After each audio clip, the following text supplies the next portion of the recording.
Bismillahirrahmanirrahim. Assalamualaikum warahmatullahi wabarakatuh. Kami dari kelompok 6 pada mata kuliah Ulumul Quran yang diampu oleh Bapak Mariadi, SHI-MSI. Kelompok kami yang beranggotakan Siti Nurhaliza, Selvi Mayasari, Lala Fadilah, dan saya Umi Kalsum sebagai moderator yang akan memandu jalannya diskusi pada siang hari ini. Baiklah teman-teman, izinkan kami untuk menjelaskan isi dari makalah yang berjudul Ilmu Makki dan Madani. A. Pengertian ilmu Makki dan Madani. Secara bahasa, Makki adalah Mekah dan Madani adalah Madinah. Dan secara istilah ada 3 pengertian menurut para ulama. Yang pertama, menentukannya berdasarkan tempat turun ayat. Jika ayat turun di Mekah dan sekitarnya, sekalipun turun setelah hijrah, dinamakan Makkiyah. Dan jika turun di Madinah dan sekitarnya disebut Madaniyah. Yang kedua, menentukan berdasarkan kitab atau objek penerima ayat. Bila ada ayat ditujukan kepada penduduk Mekah, baik turun di Mekah atau Madinah, disebut Makkiyah. Dan jika ayat ditujukan kepada penduduk Madinah, maka disebut ayat Madaniyah. Yang ketiga, Makki adalah ayat yang diturunkan sebelum hijrah, walaupun ayat tersebut turun selain di Mekah. Sedangkan Madani adalah yang diturunkan setelah hijrah, baik yang turun di Mekah maupun Madinah. B. Ciri-ciri khusus surat Al-Makkiyah.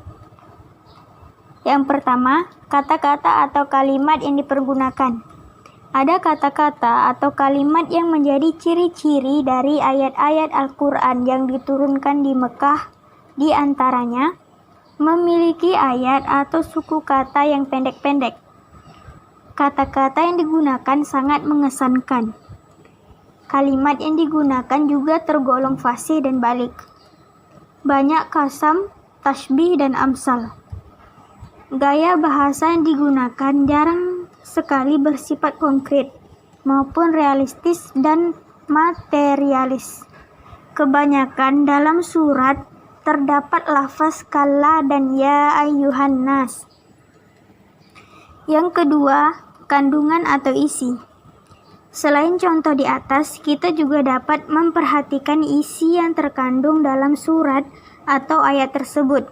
Di antaranya, berisikan tentang ajakan bertauhid dan beribadah kepada Allah Subhanahu wa Ta'ala. Mengisahkan tentang para nabi dan kehidupan umat terdahulu. Kebenaran akan adanya hari kebangkitan dan pembalasan.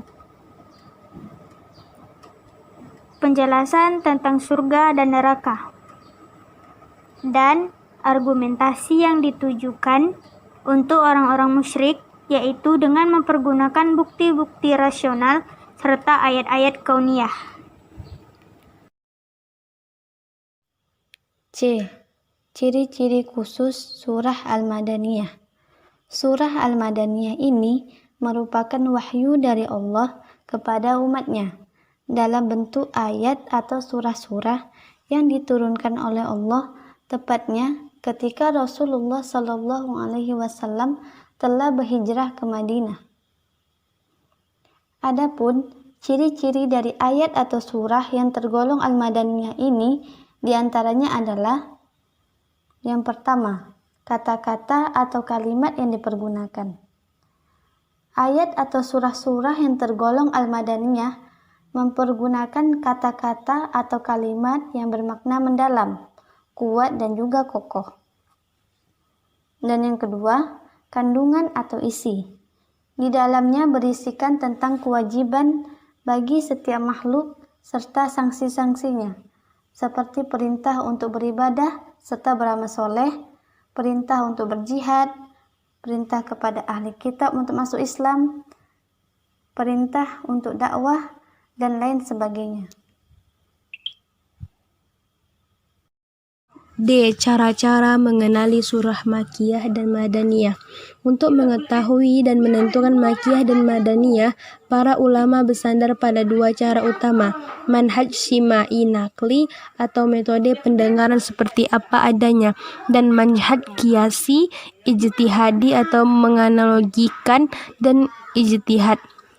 Cara simai nakli didasarkan pada riwayat sahih dari para sahabat yang hidup pada saat dan menyaksikan turunnya wahyu, atau dari para tabi'in yang menerima dan mendengar dari para sahabat bagaimana, di mana, dan peristiwa apa yang berkaitan dengan turunnya wahyu itu.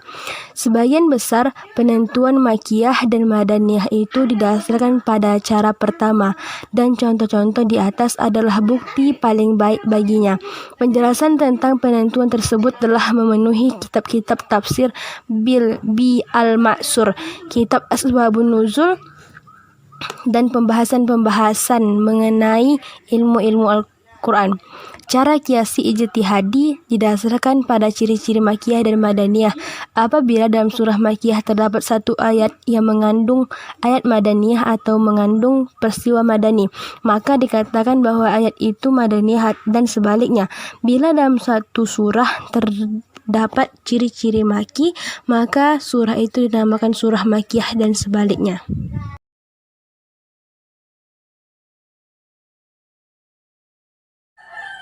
Kedudukan dan kegunaan ilmu Makki dan Madani. 1. Kedudukan dan kegunaan. Lepas dari perbedaan pendapat para pakar ilmu-ilmu Al-Quran tentang status ilmu Makki dan Madani, apakah dia sebagai ilmu sima atau ijtihad, yang pasti ilmu ini memiliki kedudukan penting dan sifat strategis serta sekaligus mempunyai nilai guna yang sangat berarti dalam menafsirkan ayat-ayat Al-Quran. Ilmu Makki dan Madani mempunyai kedudukan signifikasi sebagai musafir, yang sedikit sebagai ilmu penolong atau pendukung atau ilmu bantu. Alasan lain yang juga layak dikemukakan ialah bahwa penggolongan ilmu asbabun nuzul ke dalam ilmu-ilmu riwayat yang dengan demikian maka sifatnya menjadi terbatas. Sedangkan ilmu Makki dan Madani juga bisa digolongkan ke dalam kelompok ilmu ijtihad yang di samping ada juga yang lebih tepat digolongkan ke dalam lingkungan ilmu-ilmu sima. Berkenan dengan kelebihan ilmu Makki dan Madani, Abu Qasim Al-Hasan bin Muhammad bin Habib An-Naisaburi misalnya mengungkapkan demikian, di antara tanda dari kebesaran ilmu-ilmu Al-Quran ialah ilmu tentang turunnya, ilmu tentang berbagai seginya, ilmu tentang tertib turunnya, maka di Madinah atau di Makkah pada saat permulaan, pertengahan, dan penghabisan. Demikian pula ketika Madinah pada saat permulaan, pertengahan, dan masa akhirnya. Baiklah, sampai di sini penjelasan dari kelompok kami. Apabila ada kata-kata yang salah, kami mohon maaf. Cukup sekian dan terima kasih. Akhirul kalam. Wassalamualaikum warahmatullahi wabarakatuh.